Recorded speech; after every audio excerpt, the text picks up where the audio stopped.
Hi friends, ஆடு மாடுகளுக்கு தீவனங்களை அறுக்கிறத விட அதை கட்டி எடுத்து வரது தான் ஒரு பெரிய கஷ்டமான வேலை.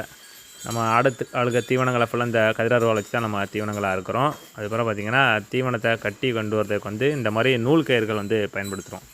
பொதுவாக தேங்காய் நார் கயிறை விட நூல் கயிறுகள் நல்லா ஸ்ட்ராங்காகவும் இருக்கும், அவ்வளோ சீக்கிரம் அல்லாது. அதே டயத்தில் நம்ம எவ்வளோ இறுக்கி கட்டினாலும் கட்டு நல்லா டைட்டாகும்.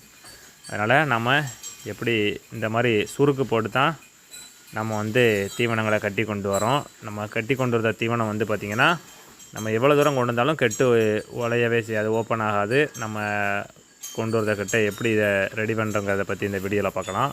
ஃபஸ்ட்டு ஒரு நூல் கயிறு எடுத்துக்கிட்டு அதோட எண்டில் ஒரு முடிச்சு போட்டு வச்சுக்கணும். போட்டு பார்த்துக்கிட்டிங்கன்னா அடுத்து இந்த மாதிரி ஒரு ரவுண்டு போட்டு வச்சுட்டு அடுத்து அந்த முடிச்சிருக்க கயிறை எடுத்து நம்ம இதுக்குள்ளே கொடுத்து லாக் பண்ணிட்டோம்னா அந்த கயிறு அதோட லாக் ஆகிரும். அதுக்கப்புறம் பார்த்திங்கன்னா அந்த கயிறு இருக்காது. இது பொதுவாக ஆட்டுக்குட்டிகளுக்கு பிடிக்கிற கூட கட்டலாம். அந்த மாதிரி பாருங்கள், திரும்ப இருக்க எப்படி செய்கிறோம்னு.